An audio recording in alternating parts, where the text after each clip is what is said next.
Entonces hoy vamos a hablar de otro segmento de la anatomía que es la pelvis, la anatomía de la pelvis, segmento comprendido entre el tórax y los miembros inferiores.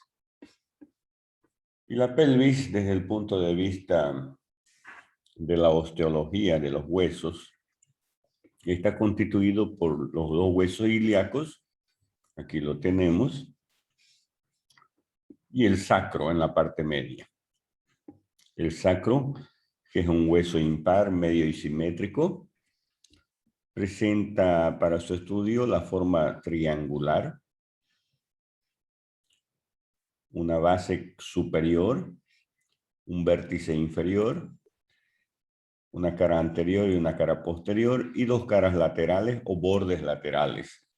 La base, que es superior, presenta una superficie articular que sirve para articularse con la vértebra lumbar 5 y entre ambos, es decir, la L5 con la S1, van a constituir en la parte anterior una saliencia denominada promontorio, que es un indicador para el parto, ¿no?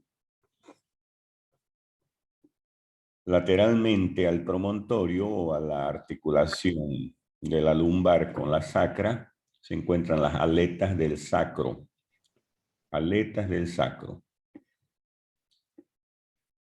Y el vértice sirve para articularse con el hueso coxis.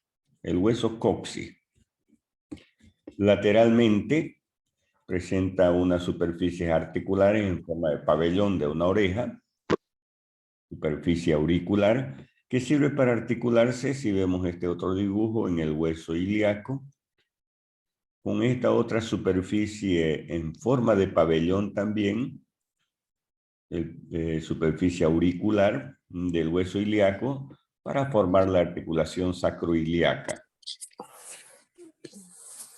Ya la cara anterior del sacro presenta en la línea media la soldadura de las vértebras sacras. Las vértebras sacras están soldadas. Sacra 1, sacra 2, sacra 3, sacra 4 y sacra 5. Entre ellas se encuentran las soldaduras, como les decía, entre los cuerpos vertebrales sacros. A los lados se encuentran los agujeros sacros anteriores por donde pasan las raíces sacras. Lo mismo en la cara posterior. En la cara posterior también se encuentran los vestigios de las apófisis espinosas y los agujeros sacros posteriores. Y en la parte superior, los vestigios de las apófisis articulares. En este caso, para articularse con la última vértebra lumbar. Ya el hueso ilíaco presenta tres porciones que ustedes la ven cómo se delimita. La primera porción se llama ilion, la segunda porción se denomina isquion y la otra porción se denomina pubis. Esto es el pubis. Este hueso ilíaco presenta para su estudio dos caras, una cara lateral, y aquí en el otro dibujo, en la otra imagen, la cara medial o cara interna. Presenta cuatro bordes: borde superior, borde inferior, borde anterior y el borde. Presenta cuatro ángulos: antero superior, antero inferior, póstero superior y póstero inferior. Vamos a comenzar a describir la cara externa, pues ilíaco.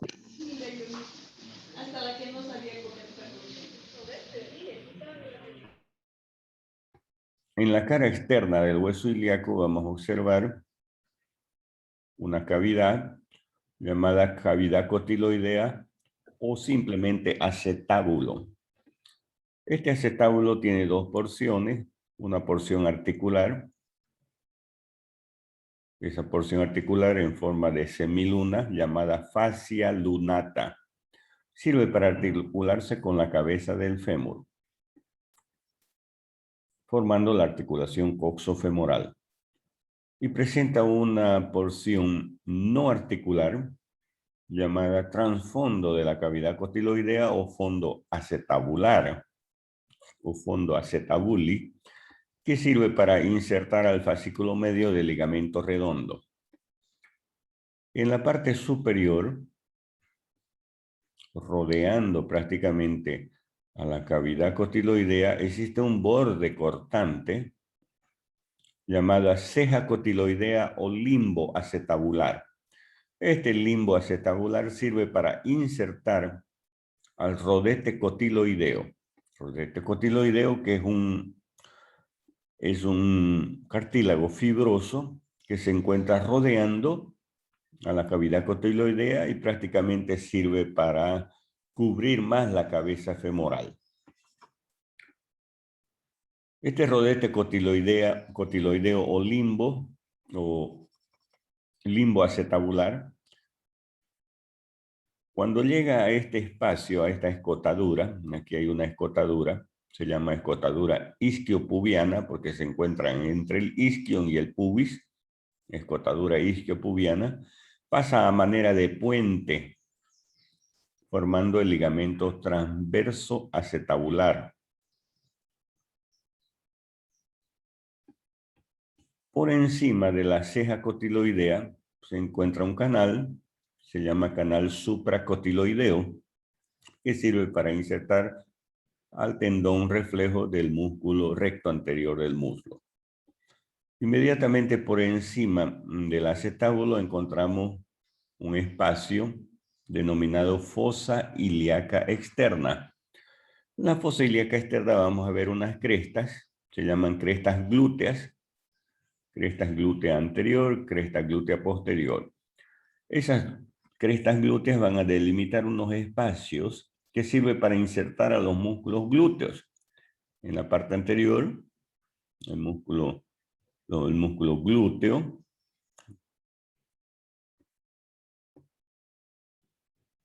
glúteo menor, glúteo mediano y glúteo posterior en la parte posterior, entre las crestas glúteas.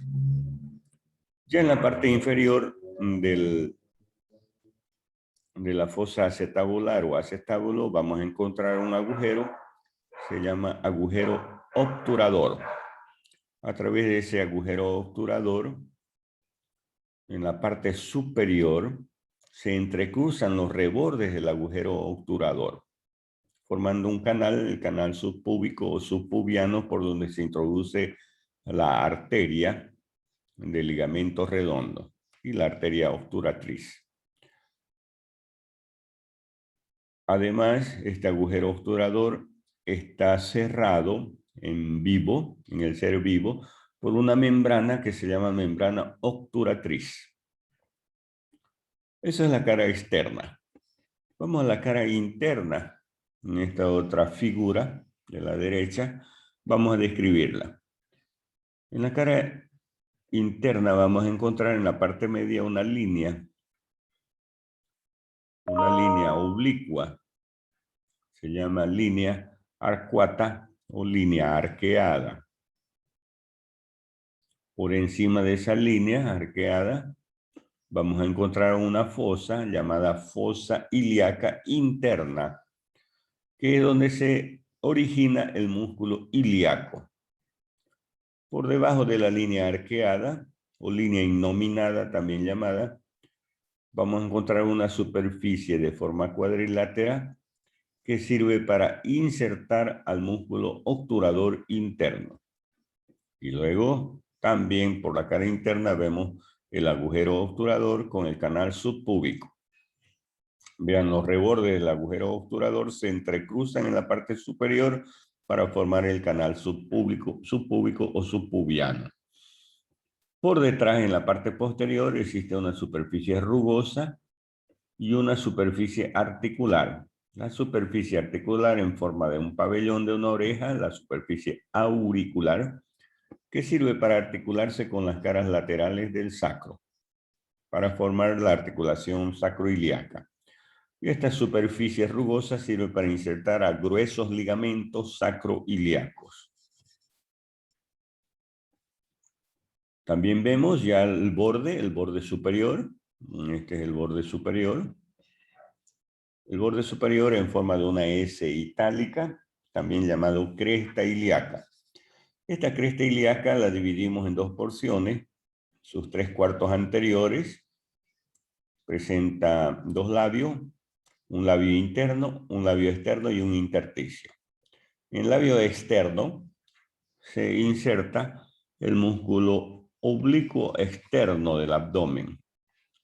En el intersticio se inserta el músculo oblicuo interno y en el labio interno de la cresta ilíaca el músculo transverso del abdomen. Ya en la parte posterior de la cresta ilíaca, un poco más rugosa y menos extensa, se inserta el músculo cuadrado lumbar y el músculo dorsal ancho también. Este es el borde inferior del hueso ilíaco, también llamado borde o rama isquiopúbica, porque se encuentra entre el isquion y el pubis. Esto es el pubis y esto es el isquion. Rama isquiopúbica. Luego el borde inferior, el borde anterior. Borde anterior. Vamos a ir nombrando las estructuras del borde anterior, de arriba hacia abajo. En la parte superior encontramos la espina ilíaca anterosuperior, que es aquí donde se inserta el ligamento inguinal. Recuerden que el ligamento inguinal es una prolongación del músculo oblicuo externo del abdomen, que se origina este ligamento inguinal desde la espina ilíaca anterosuperior a la espina del pubis. También se originan los músculos sartorio y el músculo tensor de la fascia lata. Por debajo vamos a encontrar otra escotadura o una escotadura llamada escotadura innominada, que es por donde sale el nervio cutáneo lateral del muslo o femorocutáneo de la pelvis. Luego, en la parte más por debajo de esta escotadura encontramos la espina ilíaca anteroinferior, que es donde se inserta el músculo recto anterior del muslo. Luego otra escotadura innominada. Luego la eminencia iliopectínea, donde se origina el músculo pectíneo. Y la espina del pubis, que es donde se inserta el ligamento inguinal. El borde posterior del hueso ilíaco, encontramos en él, de arriba hacia abajo, la espina ilíaca posterosuperior, que sirve para originar o insertar a ligamentos de la articulación sacroiliaca, ligamento axil o vago. Luego una escotadura innominada, la espina ilíaca posteroinferior, también para insertar ligamentos de la articulación sacroiliaca, ligamento de Saglas y de Bichat. Y luego una gran escotadura encontramos por debajo de la espina ilíaca posteroinferior, llamada escotadura ciática mayor. A través de esta escotadura sale de la pelvis el músculo piramidal de la pelvis o piriforme. Sale también el nervio ciático mayor, el nervio ciático menor, los vasos y nervios glúteos superiores, los vasos y nervios isquiáticos, e ingresan a la pelvis los vasos y nervios pudendos internos. Todas esas estructuras pasan por la escotadura ciática mayor. Luego existe una espina por debajo de la escotadura ciática mayor llamada espina ciática o língula ilíaca. Esta es la língula ilíaca o espina ciática. Esta espina tiene un vértice, una base, una cara externa y una cara interna. En la cara externa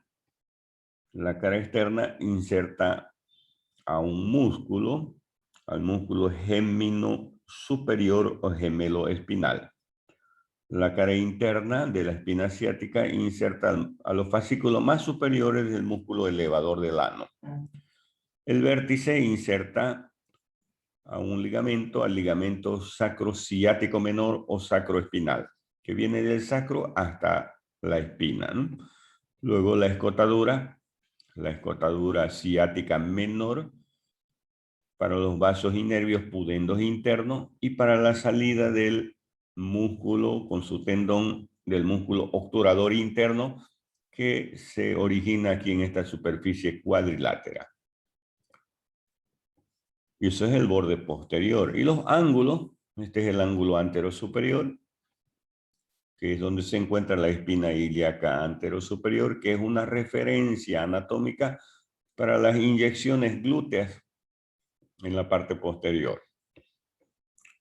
Luego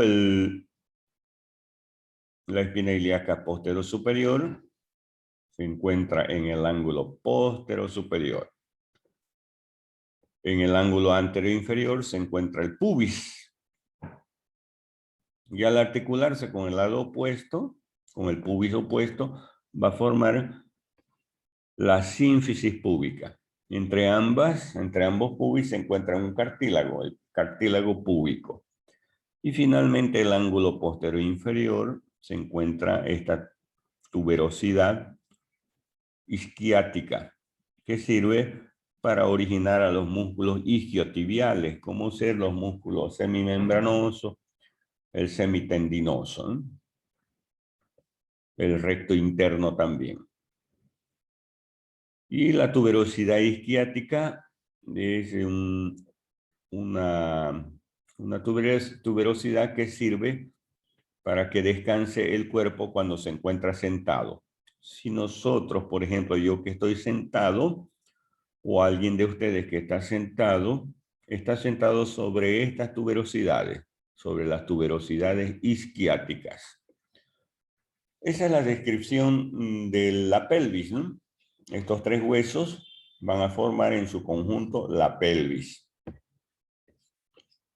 Una vez ya articulado el sacro con los dos huesos ilíacos, y ya conocemos las estructuras que se encuentran constituyendo estos huesos, es que al articularse van a formar la pelvis. Y van a formar un espacio denominado el orificio pélvico. El orificio pélvico. O cavidad pélvica. Aquí es donde se encuentran los órganos pélvicos. Si ustedes observan, existe una línea que sale desde el promontorio, alas del sacro, línea inominada hasta el pubis. Por encima de eso se llama pelvis mayor. Eso es la pelvis mayor o pelvis falsa, porque esto pertenece prácticamente a órganos que vienen del abdomen. Aquí encontramos asas intestinales. Pero por debajo de esa referencia anatómica que les he nombrado se encuentra la verdadera pelvis, la pelvis verdadera o pelvis menor, que es donde se encuentran los órganos pélvicos. Entonces la cavidad pélvica tiene un continente y tiene un contenido. El continente hacia arriba, por debajo del peritoneo abdominal, formando los fondos de saco con los órganos que se encuentran recubiertos. En la división anatómica por la línea imaginaria que pasa por el borde superior de las crestas ilíacas. Entonces la pelvis está por debajo de las crestas ilíacas. Recordemos que el borde superior del hueso ilíaco recibe ese nombre, crestas ilíacas. Abajo la pelvis está delimitado por el diafragma pélvico y el periné. En la división anatómica por la línea que pasa por el borde inferior del pubis. El borde inferior del pubis hacia atrás es el diafragma pélvico, ¿no? Y el periné es el límite inferior de la pelvis. Anterior, la sínfisis pubiana y la cara anterior del hueso coxal. Aquí está la sínfisis del pubis. La sínfisis pubiana. Lateralmente, la cara interna de los huesos ilíacos o coxales. En la referencia anatómica, aquí está la cara interna. Y posteriormente, la cara anterior del sacro y del coxis. Ese es el límite de la cavidad pélvica.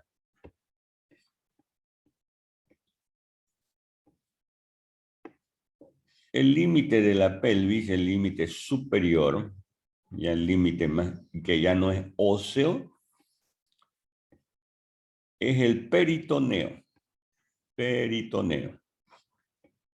Esto de color más rosadito corresponde al abdomen. Y vean cómo los órganos abdominales, como les decía hace un momento, invaden la pelvis. Pero ¿qué parte de la pelvis? La pelvis mayor o pelvis falsa. Por encima de esas estructuras que hemos nombrado, como es el promontorio, las aletas del sacro, línea innominada y el pubis por delante, por encima todavía tenemos la pelvis falsa, ¿no? En la parte inferior encontramos el diafragma pélvico, el diafragma de la pelvis. Y lateralmente paredes osteomusculares como ser músculo piramidal, el psoas y el obturador interno.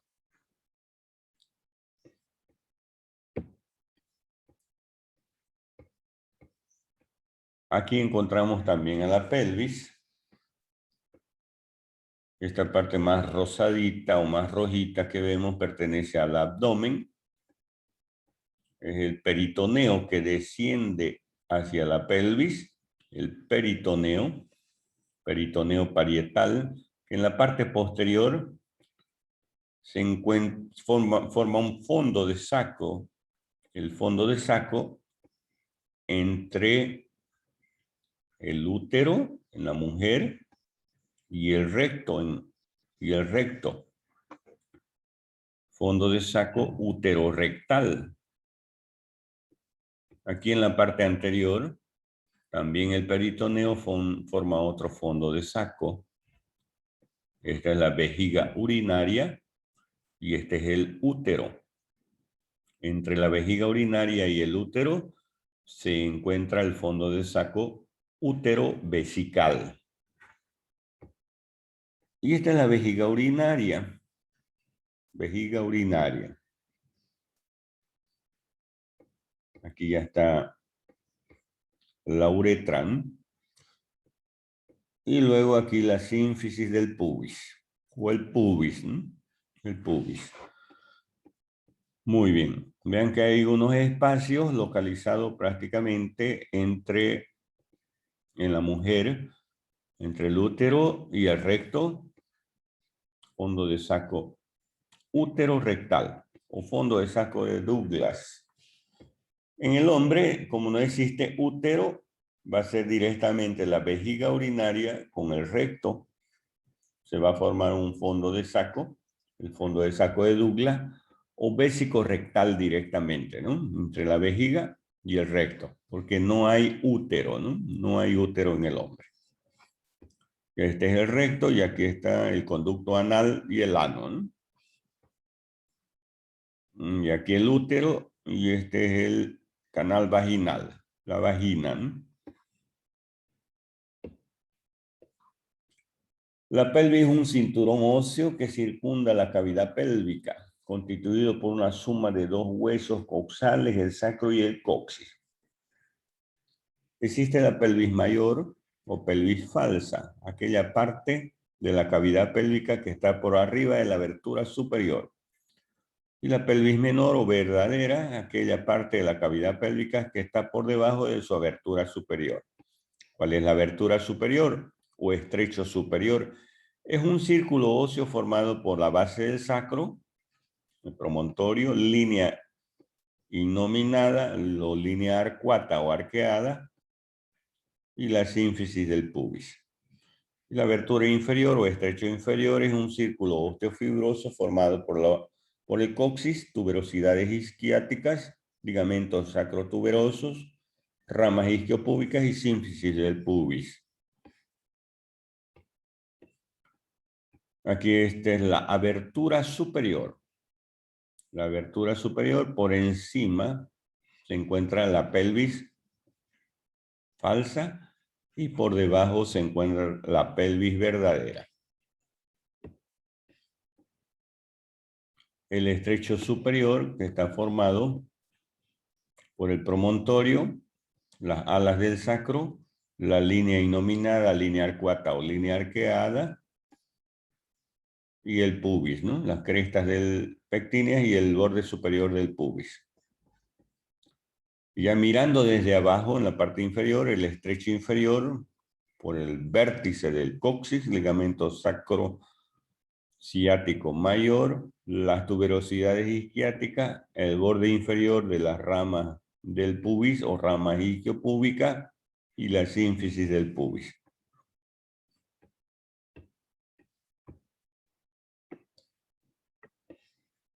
La pelvis mayor y menor, ¿no? Aquí vemos la pelvis mayor y la pelvis menor. En la imagen de la derecha, la pelvis mayor en forma de bacinete, también llamada. Y aquí por debajo la pelvis menor. El estrecho superior divide la pelvis en una mayor. Este es el estrecho superior, ¿no? Estrecho superior. Aquí la pelvis mayor. ¿Qué es lo que se encuentra en la pelvis mayor? Las asas intestinales, el colon sigmoide, ascendente, descendente y los ovarios, ¿no? Y en la pelvis menor, donde se encuentran ya los órganos pélvicos, como el recto, el útero, la vagina, vejiga urinaria, los uréteres, la próstata, vesículas seminales, es decir, los órganos sexuales, ¿no? Esa es la pelvis menor o verdadera. Entonces, la pelvis se extiende desde los bordes o desde las crestas ilíacas hasta el suelo de la pelvis. Y se divide en pelvis mayor y pelvis menor. ¿Qué es lo que divide? El promontorio, las ramas en las aletas del sacro, la línea innominada y el pubis, ¿no? Por delante. Entonces, pelvis mayor y pelvis menor.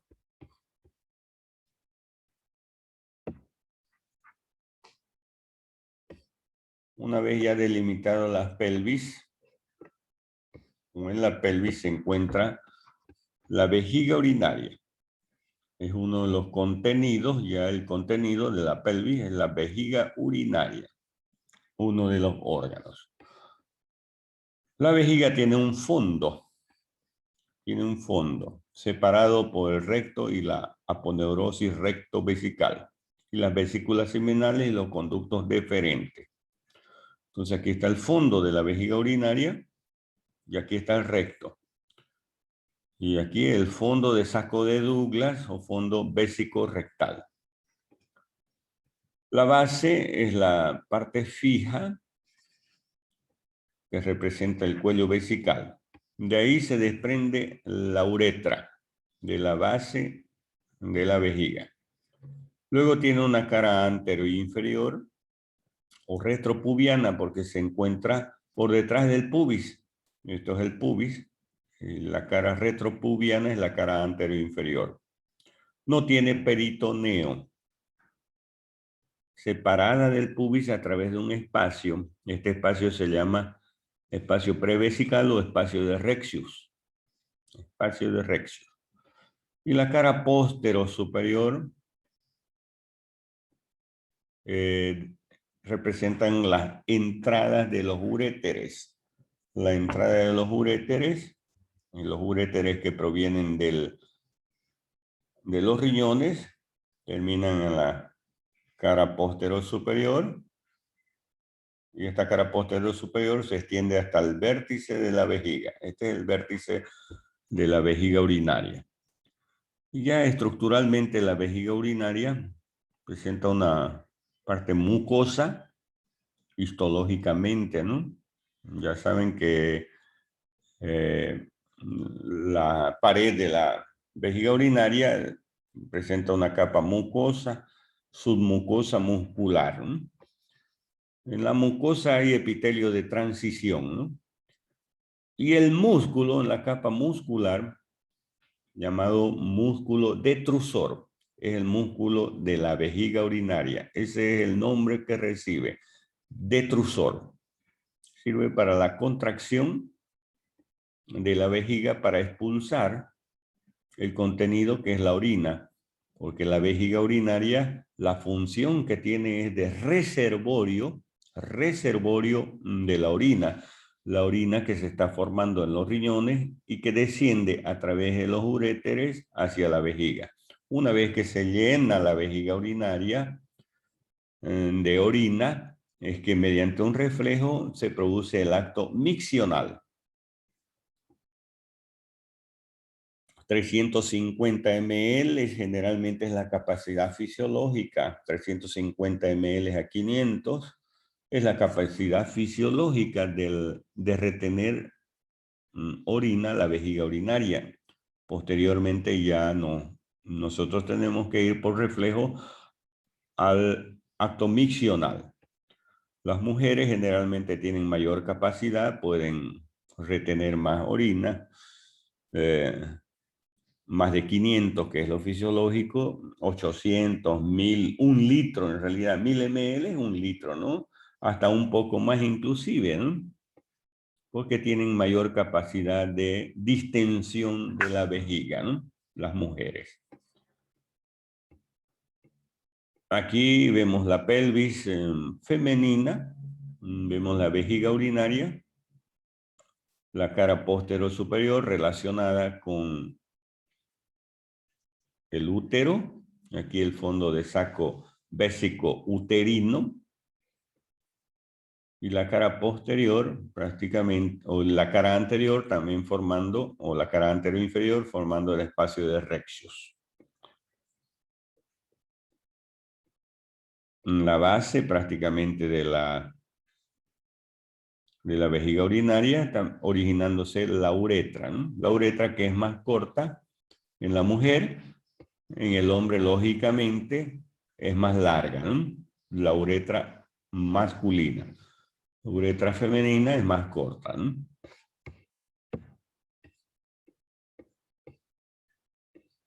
El músculo de la vejiga urinaria recibe ese nombre, el músculo detrusor. Tiene una capa externa de fibras longitudinales, una capa media de fibras circulares y una capa interna de fibras longitudinales. Es la disposición del músculo detrusor. Entonces, esta es la vejiga urinaria, en la parte muscular vemos la orientación de sus fibras longitudinales, de sus fibras circulares y de sus fibras longitudinales internas. La llegada de los uréteres, la salida de la uretra prácticamente, la uretra, internamente entre los orificios de la uretra y los orificios de los uréteres se forma un triángulo llamado trígono vesical. El trígono vesical. Eso es internamente los orificios de los uréteres con el orificio de la uretra. Ya en la cara posterior es la llegada de los conductos deferentes hacia las vesículas seminales, en la cara posterior, y sobre todo la base se relaciona con las vesículas seminales. Ya de las vesículas seminales van a nacer el conducto eyaculador que va a ir a unirse al conducto de la uretra a nivel de la próstata.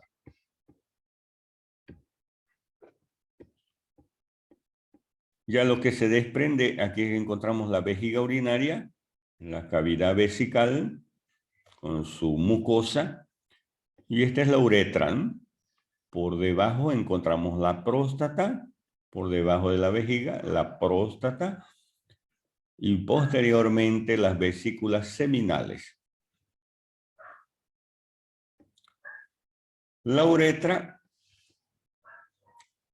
se divide en uretra posterior en el hombre, uretra posterior, o uretra prostática, porque se introduce a la próstata, uretra prostática. Luego una porción membranosa llamada uretra membranosa y una porción más extensa que se llama uretra anterior o uretra peniana, que se divide en realidad, esta uretra anterior o esponjosa, que se divide en perineal porque se encuentra una parte en el periné y otra parte en el pene, ¿no? Se llama uretra peniana. Tiene una longitud de 14 a 16 centímetros, ¿no? ¿Y para qué sirve la uretra? Sirve para expulsar el contenido de la vejiga urinaria. Sirve para expulsar la orina hacia el exterior. En el hombre termina en la punta del glande y en la mujer termina en el periné. Termina en el periné. La mujer es más corta, 2 a 3 centímetros. Se divide en uretra intrapélvica o pelviana y uretra extrapélvica o también llamada uretra perineal. Se encuentra en el periné.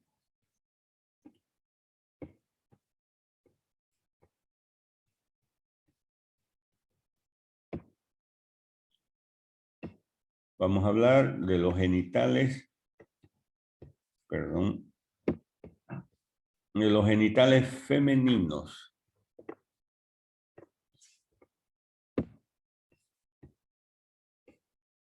Los genitales femeninos se dividen en genitales internos y externos. Los genitales internos son los ovarios, las trompas, el útero o la matriz y la vagina. Los genitales externos reciben el nombre de vulva. Ya la vulva está constituido por los labios mayores, labios menores, el clítoris, el monte de Venus y glándulas anexas. Hablaremos de los ovarios. Aquí están los ovarios. Existe un ovario del lado izquierdo y existe un ovario del lado derecho. Son dos, izquierdo y derecho. Tienen de forma ovoide, forma ovoidea, forma de un huevo. En las niñas, generalmente el ovario tiene un color rosado. Ya en las mujeres adultas es un poco más gris. En las niñas todavía que no han tenido ovulación, el ovario es, la superficie del ovario es lisa. En cambio ya en la mujer que ha tenido ovulación, la superficie del ovario ya es más rugosa, presenta una serie de surcos en su superficie debido a la salida de los óvulos. Aquí dentro de los ovarios tienen la función de producir óvulos y de producir hormonas. Entonces, una vez que se ha producido el óvulo sale a la cavidad pélvica. El óvulo sale a la cavidad pélvica, perforando prácticamente la cápsula o la membrana que recubre al ovario, de tal suerte que con el tiempo va a producir una serie de cicatrices en la superficie de los ovarios. Por eso es que le decía que ya no es una superficie lisa el ovario ya en la mujer adulta, ¿no? Una vez que se ha producido el óvulo en la cavidad pélvica, se va a introducir a la trompa, aquí están las trompas uterinas, y hace su recorrido, aquí están las fimbrias de la trompa, que forman el pabellón, se introduce al conducto de la trompa o a las trompas propiamente dicho, y se sitúa en el tercio interno de la trompa. Si existe eyaculación, aquí está el útero, esto es el útero. Si existe eyaculación, los espermatozoides viajan a través del útero, se introducen a la trompa y van al encuentro del espermatozoide, aquí en el tercio interno de las trompas. Y aquí es donde se produce la fecundación, que es la unión de la célula masculina, el espermatozoide, con la célula femenina, que es el óvulo. Una vez que se ha producido la fecundación, ya fecundado el óvulo, viaja hacia el útero y se sitúa ya dentro del útero. Inclusive, al tercer día prácticamente que demora en llegar el óvulo fecundado, demora 3 días a llegar al útero y prácticamente se agarra de la mucosa uterina, produciendo a veces un pequeño sangrado, ¿no? Cuando existe la fecundación, debido a que ha llegado ya el óvulo fecundado, ¿no? En la mucosa uterina, va a producir un pequeño sangrado al tercer día, ya que el óvulo fecundado.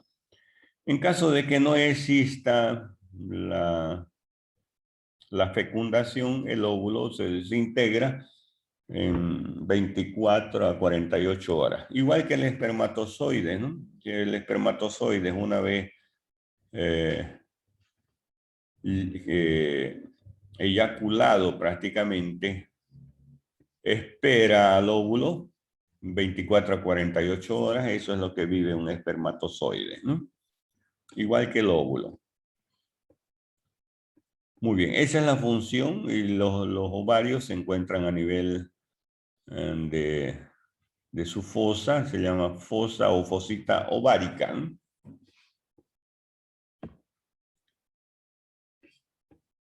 ¿Dónde se localizan los ovarios? En la pelvis menor, de forma ovoide, longitud de 2,5 centímetros a 4,5 centímetros. Espesor de 0,5 a 1 centímetro.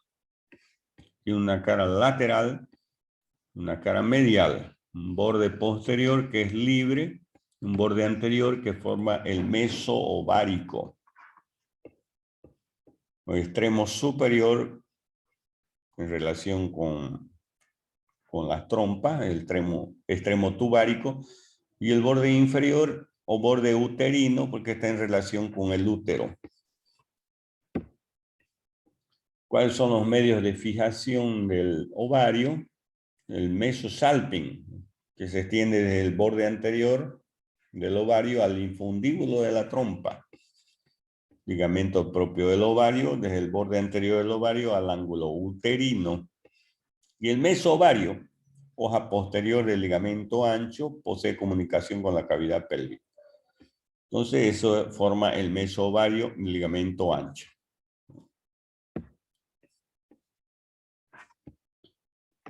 Y las relaciones medial, la cara medial con la trompa uterina, la cara lateral con los vasos ilíacos o hipogástricos. Anteriormente está la ubicación del ilio ovárico y el ligamento ancho. Posterior con el recto, el fondo de saco recto uterino en la mujer, ¿no? El recto uterino. Superiormente vasos ilíacos, colon sigmoides a la izquierda y el apéndice a la derecha, e inferiormente los vasos umbilicales y vasos uterinos.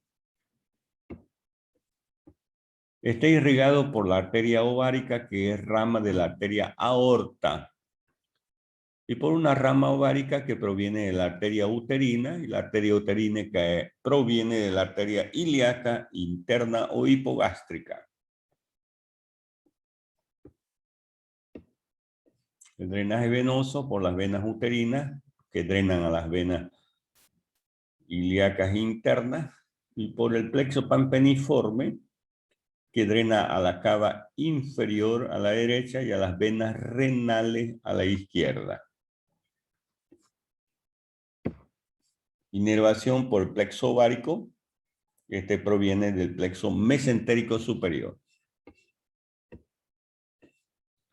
Aquí se encuentran el ovario con la formación del óvulo. Aquí está el óvulo con su núcleo, su citoplasma, porque en realidad el óvulo es una célula, ¿no? El gameto femenino. La corona radiante es la corona que protege al ovario o al óvulo, perdón. Y este es el espermatozoide. Espermatozoide que tiene esta forma, en una cabeza, con su núcleo. Y presenta una cola o flagelo, ¿no? Que le da el movimiento, ¿no?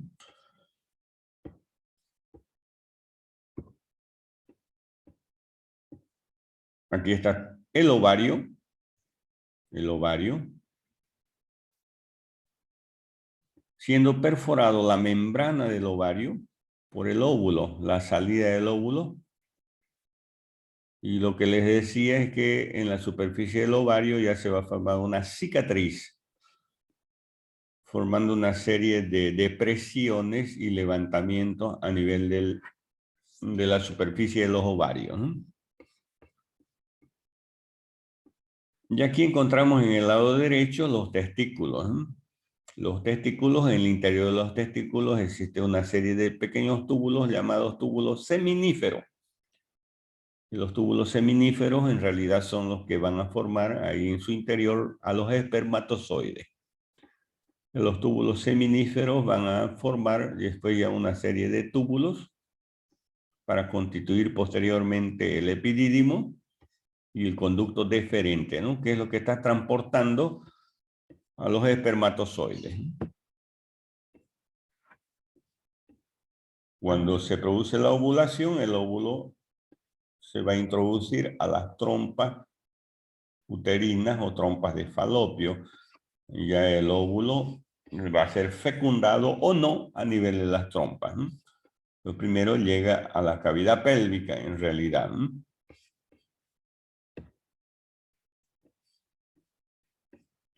Aquí ven viajando prácticamente el óvulo que proviene del ovario, ya el óvulo fecundado, ya se produce la nidación a nivel del útero, ¿no? En la parte interna del útero. Ya si el útero no es fecundado o el útero no se produce la fecundación, el útero se va a descamar su membrana del útero para producir la menstruación, ¿no? La mucosa uterina. Y vean aquí la fecundación, prácticamente van los espermatozoides y rodean al óvulo.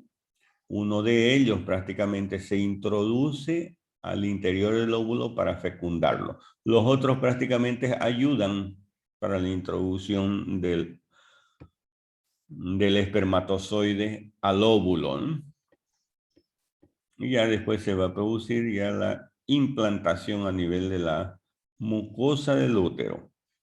Y luego la mitosis, ¿no? Ya se van creando más células y va creciendo el nuevo ser, ¿no? Recordemos cómo es el ciclo menstrual o ciclo uterino. Existe un periodo que es la menstruación. Menstruación puede durar generalmente 3 días, 4 días o 5 días. Aquí jamás puede haber fecundación, ¿no? Después del 5.º día, prácticamente hasta el día 11, es un periodo regenerativo de la mucosa del útero. Estamos hablando del endometrio, ¿no? Que es la mucosa uterina, el endometrio.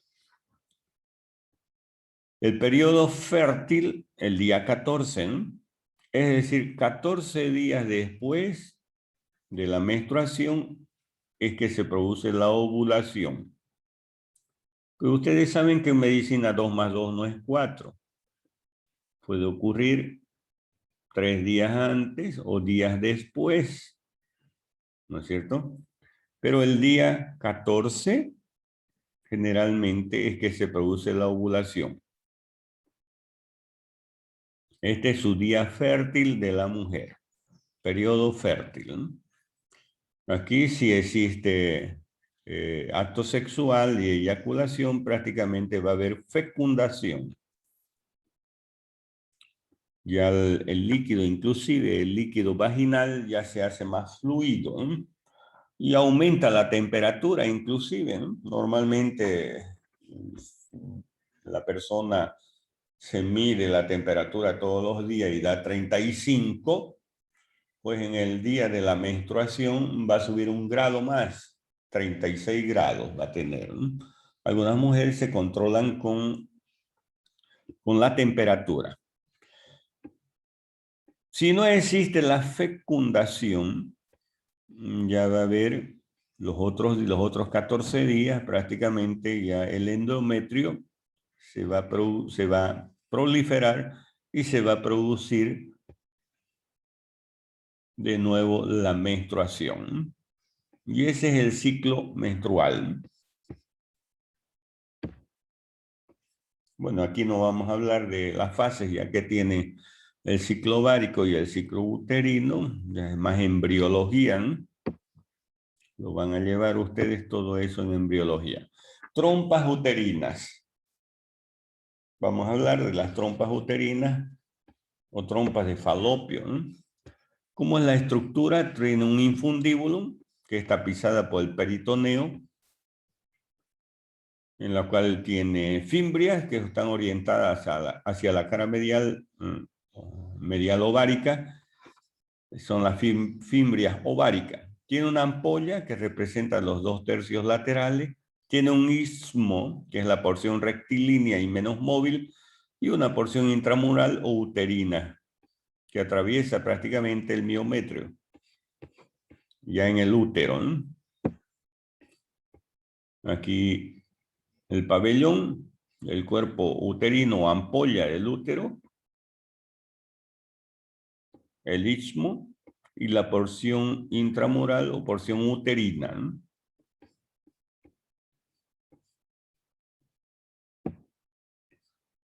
Las trompas miden 10 a 12 centímetros de longitud, de forma de un cilindro hueco con un extremo dilatado, que es el pabellón, ¿no?, de las trompas, dirección de lateral hacia medial, y tiene una curva sobre el ovario, ¿no?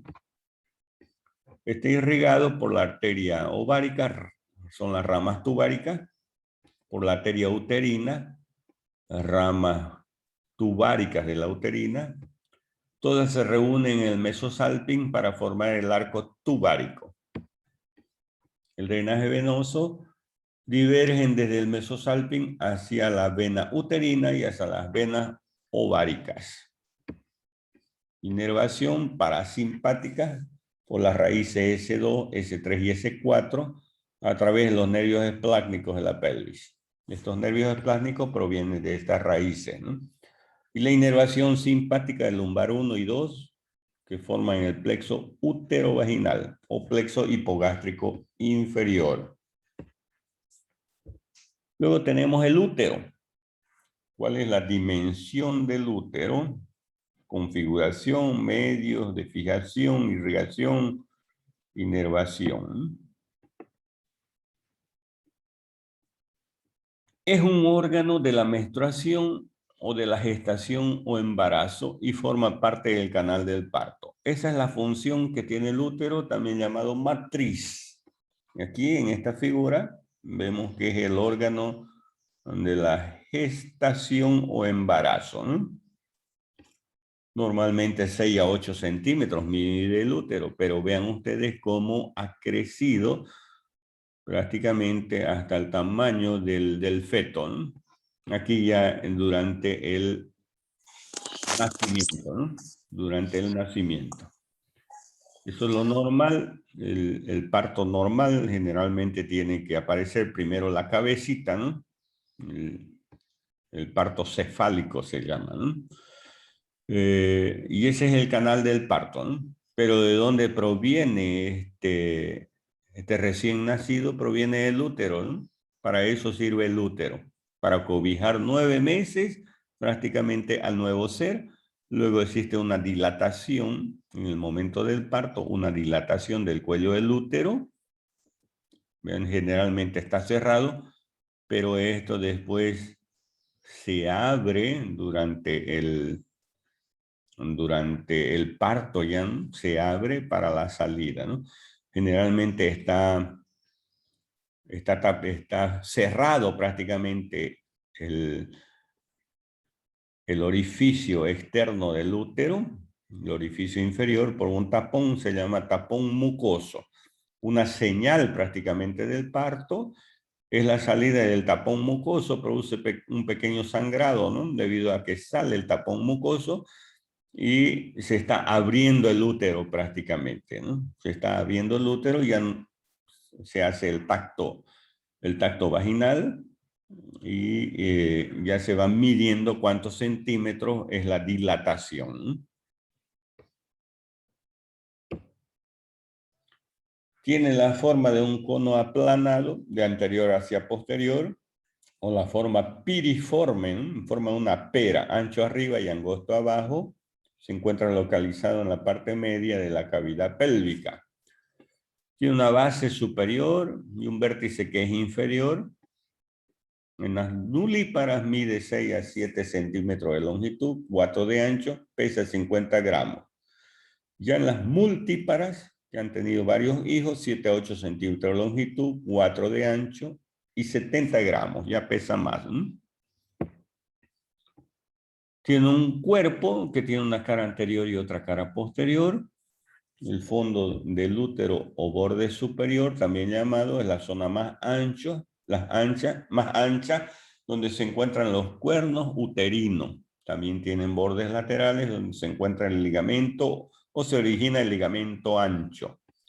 Tiene un istmo que es de 1 centímetro de longitud, un cuello uterino que mide 8 a 12 milímetros de longitud, 2 a 2.5 de ancho, ¿no?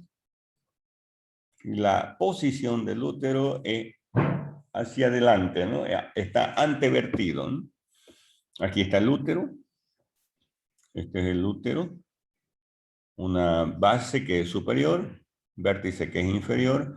El fondo uterino, esto es el fondo del útero, donde se originan los cuernos uterinos, ¿no? Donde se encuentran las trompas, ¿no? La salida de las trompas. Y aquí una pequeña porción se encuentra a nivel de la vagina, es el cuello uterino, ¿no?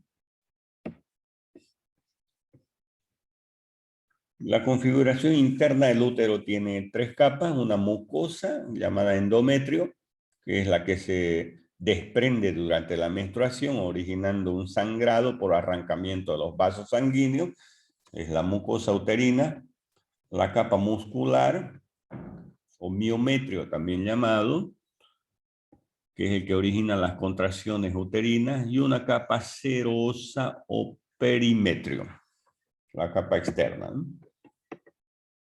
Medios de fijación del útero, tiene formaciones ligamentarias, como son los ligamentos redondos, que se extienden desde los ángulos laterales del fondo del útero, desde los cuernos uterinos, llega al conducto inguinal y al pubis, y terminan a nivel de la piel de los labios mayores, en la vulva, ¿no? Miden 12 a 14 centímetros y un diámetro de 4.5 milímetros.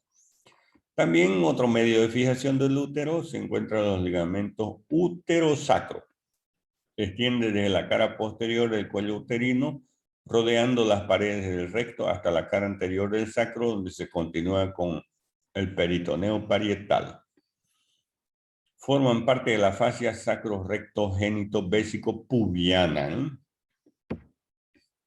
Ligamentos pubouterinos, nacen de la cara anterior del útero y llegan a la cara posterior del pubis, ¿no? Pubouterino. Y el ligamento radiado McEnroe, formado en conjunto de ligamentos que se forman en la base del ligamento ancho, ¿no?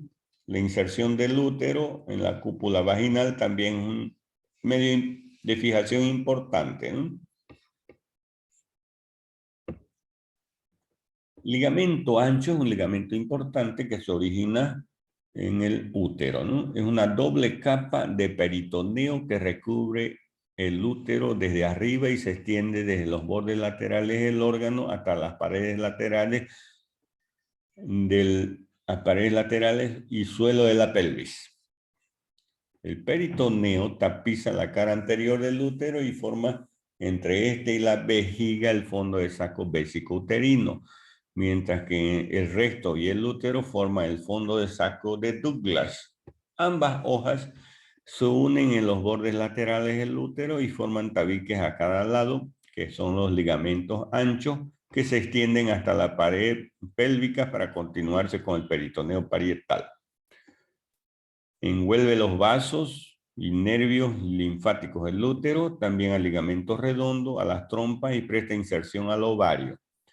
Entonces, el ligamento ancho, ya sabemos que todos los ligamentos de la pelvis y del abdomen son repliegues del peritoneo, son expansiones del peritoneo. Y este ligamento ancho prácticamente también forma parte del peritoneo, que se extiende este ligamento desde las partes laterales del útero hasta las paredes y suelo de la pelvis, ¿no? Ya expansiones de este ligamento, el ligamento ancho, van hacia el ovario, el ligamento útero-ovárico, hacia las trompas, el ligamento útero-tubárico, y forma el ligamento redondo también que se extiende desde los ángulos del útero hasta la piel de la vulva, ¿no? Visto desde arriba, este ligamento ancho tiene 3 relieves o aletas. Aleta superior envuelve las trompas. Aleta posterior presta inserción al hilio ovárico, es el meso ovárico. Y la aleta anterior forma el ligamento redondo del útero.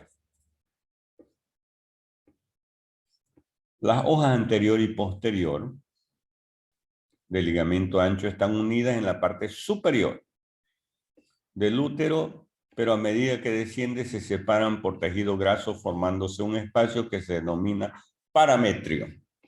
El parametrio es el espacio que hay entre las dos hojas que forman el ligamento ancho, ¿no? Aquí encontramos el fondo del saco o el fondo uterino. Esta es la cavidad uterina. Aquí está el fondo. El cuerpo del útero. Y aquí están las capas, ¿no? El endometrio. El endometrio, el miometrio y el perimetrio. Y el cuello uterino. El cuello uterino prácticamente que ya se encuentra a nivel de la vagina. Aquí esta pequeña estrangulación o depresión se llama istmo del útero.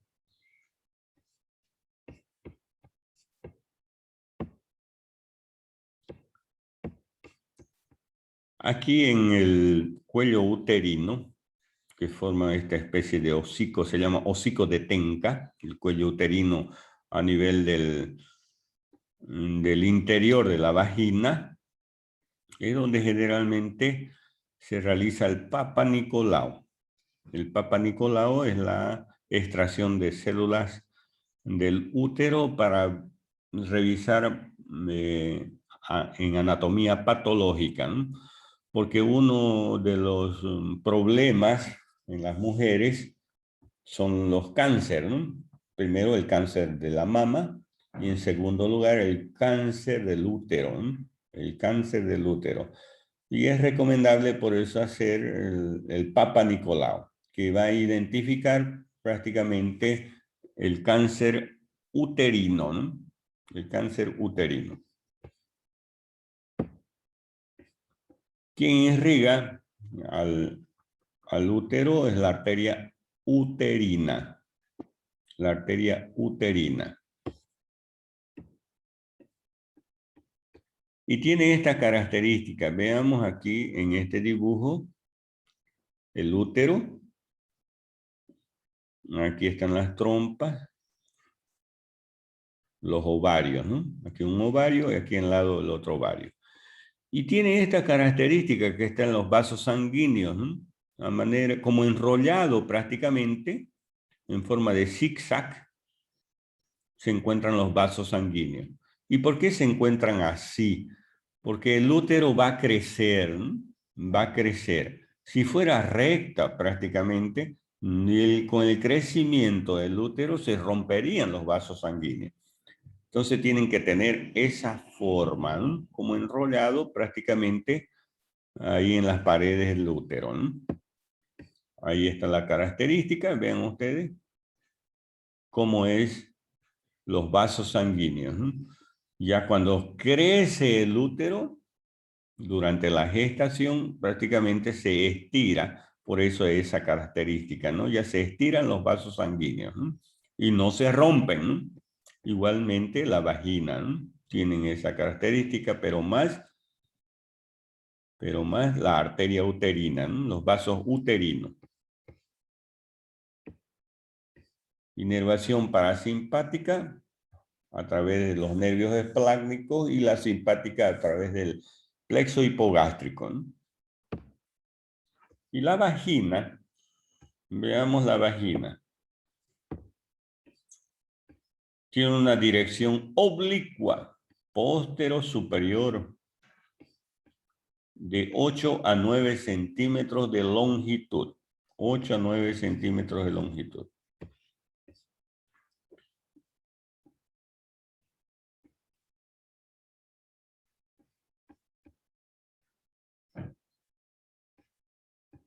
Aquí se encuentra la vagina, aquí está el útero. Esta es la vagina, tiene una pared anterior y una pared posterior. Un fondo que se llama fondo vaginal, donde se encuentra el cuello del útero, el cuello uterino, y tiene un orificio externo que en relación o se encuentra en la vulva, ¿no? Extremo superior y extremo inferior, ¿no? Aquí se encuentra la vagina. La mucosa prácticamente presenta una serie de arrugas. Aquí se está en relación, este es el cuello uterino, ¿no? El cuello del útero. Y este es el orificio inferior, ¿no? El orificio inferior.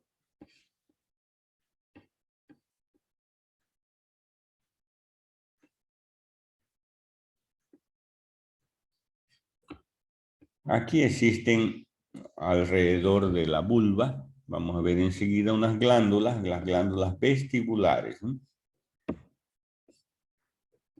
De nuevo la irrigación de la vagina, arterias vaginales, ramas de la arteria uterina, ¿no? Esa es la irrigación. También por las arterias rectal media y pudenda interna, ¿no?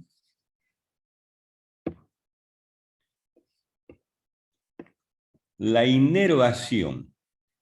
La inervación. En la parte del monte de Venus, o en la parte anterior del pubis prácticamente, monte de Venus, labios mayores, el nervio ilioinguinal, ilio hipogástrico y genitofemoral. Genitofemoral más abajo, ilioinguinal más arriba, y alrededor del orificio vaginal los nervios pudendos. Los nervios pudendos.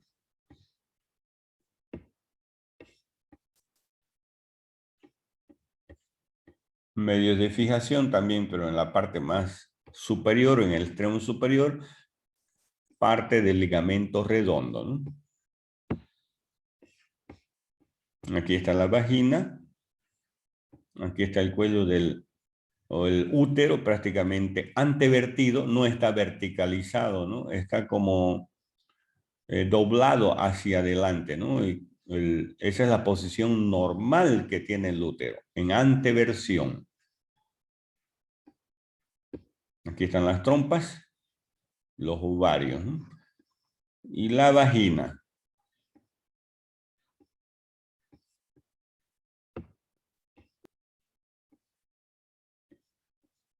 El fondo del útero, el cuerpo del útero, istmo y el cervix o cuello uterino. Los fondos de sacos vaginales. Fondos de sacos vaginales. Normalmente, lo que les decía hace un momento, nosotros estamos viendo el fondo de saco vaginal, ¿ya? Es decir, donde se encuentra el cuello del útero. Este es el orificio inferior del útero. El orificio inferior. Estamos en el cuello. A ver, voy a volver. Estamos mirando esta partecita, ¿ya? Del útero. Es lo que estamos viendo, ese orificio. En la otra imagen, esta partecita estamos viendo, ¿ya? Todo esto de aquí y el orificio. Todo esto más el orificio. Entonces, estamos viendo todo eso más el orificio, ¿ya? El cuello del útero. Normalmente es así rosadito, no tiene ninguna otra alteración, ¿ya? Es así lo normal. Les decía yo que aquí en el cuello uterino se producen los tumores del útero, ¿no? Vean ustedes, ya ese es el cáncer uterino, ¿ya? ¿No? Vean cómo es diferente, ¿no? Eso es lo normal. El cáncer uterino prácticamente ya se altera todo, ¿no? Se altera todo. Ahí está prácticamente necrosado, ya todo sin vida, destruido, ¿no? El cáncer uterino. Por eso es importante el examen del Papa Nicolau, ¿no? Aquí lo mismo, ¿no? Aquí está el útero, el cervix o cuello uterino, ¿no? La irrigación arteria vaginal, rama de la ilíaca interna, vena ilíaca interna es el drenaje, la inervación parasimpática a través de los nervios esplánicos e hipogástrico inferior.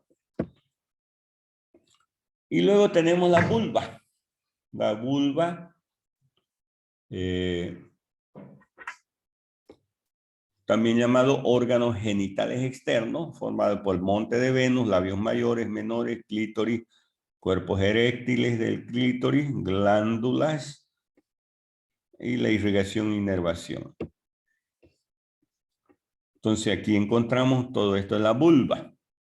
La vulva, formado por el clítoris, lo que recubre al clítoris prácticamente se llama prepucio. El clítoris está formado por cuerpos eréctiles,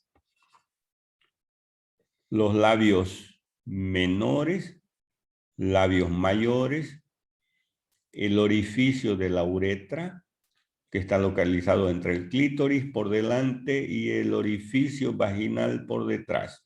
Ese es el orificio de la uretra. Aquí entre los labios mayores y menores se encuentran las glándulas vestibulares mayores, que sirve para la secreción, ayuda a la secreción vaginal en el acto del coito, ¿no? Las glándulas de Bartolino, ¿no? Y el periné. Voy a volver un poquito antes del periné. Aquí se llama, en esta parte superior, o por delante del pubis, se encuentra el monte de Venus. Monte de Venus. El monte de Venus no es los pelos que existen en ese, o el vello que existe en esa región. Eso no es el monte de Venus. El monte de Venus es esa piel con tejido celular graso que se encuentra por delante del pubis. Eso es monte de Venus. El monte de Venus puede tener vello pubiano o no, ¿no? Ya en las mujeres mayores de los 12, 13 años, ya empieza el monte de Venus a tener vello pubiano. Pero muchos se confunden monte de Venus por el vello pubiano y no es así. El monte de Venus es la piel con tejido celular subcutáneo que se encuentra en la parte anterior, ¿no? Eso es el monte de Venus. El periné, ¿qué es el periné? Es una región anatómica que forma el piso de la pelvis, conformado por un marco óseo y por planos musculares. El periné tiene un límite anterior y un límite posterior. Adelante, la cara posterior, la sínfisis púbica y la rama isquiopúbica, y hacia atrás el ligamento sacrotuberoso y el coxis. Se encuentra dividido por una línea imaginaria que pasa por el centro de la tuberosidad isquiática en un triángulo anterior o urogenital, que difiere según el sexo, y un triángulo posterior o anal, que es común para ambos sexos, es donde encontramos el ano, ¿no? Entonces aquí se encuentra el periné delimitado por delante por la sínfisis púbica, por detrás por el coxis. A los lados las tuberosidades isquiáticas, de un lado y del otro lado. Si dividimos al periné en una línea que pasa entre o que comunica las dos tuberosidades isquiáticas, en una parte posterior o triángulo anal donde se encuentra el ano, tanto en el hombre como en la mujer. Y un triángulo anterior que difiere, ¿no?, en el hombre y en la mujer. En la mujer prácticamente va a estar la vulva, ¿no?, y en el hombre va a estar prácticamente el pene, ¿no?, el cuerpo del pene. Es el triángulo urogenital masculino, el aparato urinario y genital masculino, y el triángulo urogenital femenino, ¿no?, donde se encuentra la vulva y el orificio urinario.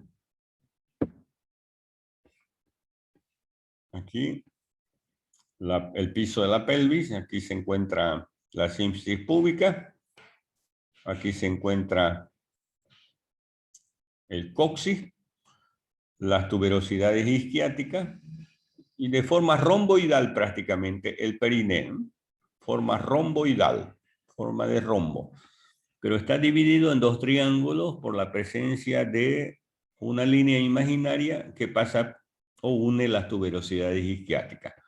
Triángulo urogenital o anterior y triángulo anal en la parte posterior. El piso pélvico está dividido por el diafragma pélvico y el diafragma urogenital. En el diafragma pélvico encontramos el músculo elevador del ano, el ilio coccígeo, pubo coccígeo, el pubo rectal y los músculos coccígeos. Y el diafragma urogenital, existen otros músculos, el transverso profundo del periné, el esfínter uretral, transverso superficial del periné, el isquio cavernoso, bulbo esponjoso y cavernoso y constrictor de la vulva o del vestíbulo de la vagina. Entonces son músculos prácticamente que cierran la parte inferior de la pelvis, ¿no?, del periné, o la parte inferior de la pelvis, ¿no?, y que forman el periné. Y prácticamente van a realizar las diferentes acciones, como por ejemplo el esfínter del ano, o el elevador del ano, o los músculos isquiocavernosos o bulbo esponjoso, que van a formar los músculos del miembro viril masculino y femenino, ¿no? El rombo perineal ya en la mujer, pues, sabemos que el periné tiene ya forma de un rombo dividido por una línea imaginaria, línea biisquiática, es la porción del triángulo urogenital femenino formado por la vulva, y pero el orificio de la uretra, ¿no? Aquí está el orificio de la vagina. En las mujeres vírgenes el orificio de la vagina está cerrado por una pequeña membrana que se llama himen, el himen, ¿no? Luego por delante del orificio de la uretra se encuentra el clítoris y el capuchón del clítoris, luego el monte de Venus con el vello pubiano. Y en la parte posterior, en la mujer, se encuentra igual que en el hombre, el orificio anal.